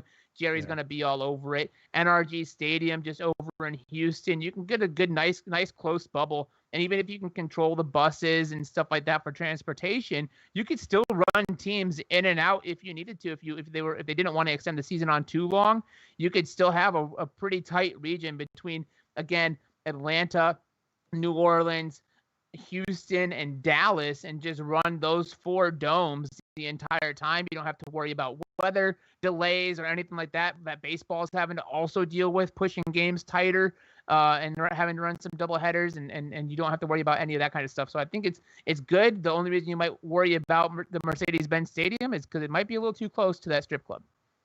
Yeah, for sure. Orlando, same thing real quick. Bubble, give me a quick response on that bubble thing here. Yeah, no, I think a bubble would definitely work, especially what the NBA's doing. And, I think if I'm one of those guys on the NFL teams, I mean, this is something they're not asking for forever to stay quarantined or stay put in place. It's just for this season. If I'm playing and one of my teammates wants to go out on the strip club or go out and do something, do I even want that guy playing next to me or on my team? I do not. Nope. So if that's something they can't agree to, then hey, see you next year, buddy. If not, I think they need to get this bubble on. Those chicken and strip clubs could wait. Yeah, for sure, man, for sure. So that's our take on the bubble thing. NFL, we really believe the NFL could get the bubble going here. It has benefited the leagues that are doing it. So, live and learn, man. You're learning from those guys. Keep it going. We're going to jump real quick into campus visit. I'm going to run through these here for you guys because we want to get to the SSC talk before we jump off the air here and see how it affects the Spurs. We'll give a few minutes to cover everybody here. Campus Visit, again, sponsored to you by My Beautiful Face here. If you want to sponsor Campus Visit, contact Jonas or Joe, and we'll get you on board with the Campus Visit sponsorship. SCAC canceled all fall sports for 2020. How does that affect San Antonio? Well, Trinity University, your very own Trinity University, their football season officially became over when SCAC decided to pull the plug on the season. Doesn't mean it's gone forever. It's just gone for this season. All the fall sports are gone there. Lone Star Conference, they decided to push back their season for 2 weeks. We're going to see that a lot more. We saw the SEC come out say they're going to go to 10-game seasons. That does affect us locally because the LSU UTSA game, UTSA just lost $1.4 million by not playing that game. So that is a huge loss. Plus, on top of that, for those of you that don't know, they're still paying Coach Frank Wilson. So that comes out of their budget again this year, too. Not a very good thing for UTSA, but we do expect everything to bounce back, and they'll probably get at that home schedule again with LSU as well. St. Mary's softball player Alex McClendon, feature for Chase Shannon. That was, I guess we'll get into that. We'll try to get into that next week for Alex McClendon here on the campus visit. We'll push that because we do want to get into the last topic of the SSC, Spurs Sports and Entertainment. We talked how SAFC was being affected by this. And we basically had everybody on the edge of their seats because they're not caring about what's going on with the Spurs and Kings right now. They're caring about whether these Spurs are going to stay in town or be sold off because SSC is deciding to sell pretty much all their assets off. We are up in the air. We're in limbo when it comes to soccer. Are we feeling the same with Spurs? I think the Spurs will actually be sold by SSC. I don't think they'll be moved. I think they'll be bought by a local, probably local company. You'll probably see guys like Tim Duncan, Dare Robinson, Ginobili, maybe even Parker all jumping in, maybe helping to save the Spurs, keep them here in San Antonio. So I think they will be sold. They just won't be moved. Going around the horn real quick. Let's start with Orlando. How do you feel, sir? You got a couple minutes here, so give me a quick response. Do you think the Spurs are in jeopardy of SSC if they decide to start selling everything off? Yeah, with everything going on, selling off some of the minority stuff and everything, that is something that comes to mind, the uncertainty. I don't think, like you had, the city will fight hard to keep the Spurs here. But, them being sold out to different organizations, somebody else coming in and running the show here, that's something I could definitely see in the future. Yeah, for sure. Jonas, how do you feel, man? Do you think that they're in jeopardy? No, I think that I'm going to go on the record and say both SAFC and the San Antonio Spurs are safe. I think that Spurs Sports and Entertainment keeps them both here. I don't think it changes hands, nothing, whether that's good or bad. That's up for debate. But I think that Spurs Sports and Entertainment keeps both franchises here. If you are in a comfortable position and you're already a season ticket holder for SAFC, I don't think you'd be wrong to go ahead and bet on them being here for next year. Whether you get to attend them due to COVID-19 or not, that's another question. Yeah, Joe, being the founder and host of Two Shots podcast, being the Spurs podcast, you feel that the Spurs are in jeopardy of being sold and leaving San Antonio? I think they're in jeopardy of being sold. Maybe a change of ownership. Leaving San Antonio, not so much. I think they'll still stay here, but. I mean, as we can clearly state, no matter what a fan says and what the fans are clamoring for and asking for every single year, Spurs Sports and Entertainment does not give the fans what they're asking for. So maybe, at some point in time, a change of ownership will actually start catering to the request of the fan base. And no, Selena night and Selena shirts and all that kind of stuff, it's just a money grab. At the end of the day, the Spurs fans really want Fiesta colors. They want a throwback court. They want throwback jerseys. They want all these things to be made available to them, and rightfully so. It's part of tradition. So I'm thinking, at some point in time, maybe they might be sold to a different owner, but remain here. However, SAFC, I don't know if they'll go beyond this season just because of the current state of things. At the end of the day, you have to operate as a business, and if you're losing a ton of money and you're not getting anything in return, operating in the red is not ideal. So sometimes you just have to cut your losses and move forward, and that means cutting assets. True that. So we all feel that we all feel that they're going to stay. They might be so, but they are going to stay. So that's the way we're feeling about SSC. We don't have any high hopes for SAFC. We've got high hopes for the Spurs staying in San Antonio, and we have high hopes that you have enjoyed the Friday Night Takeover. Of course, we came to y'all from 6 to 8 p.m. Tonight, we're going to come to you every Friday night, 6 to 8 p.m. We covered everything. Spurs Chanclas, SAFC, Talked about Harlandale. That was a very good debate. If you missed any part of that Harlandale talk, go back and listen to the podcast. Social media platforms, Twitter, Twitch, and Instagram at Poodle Sports SA. You can find us on Facebook and YouTube. Search Friday Night Takeover. Again, Rudy Campos Jr., Joe Garcia, Orlando Torres, Jonas Clark. Thank you for having us take over your Friday night. Enjoy the Spurs game. Go Spurs, go. 2-6 is what I have you. We will see you next week.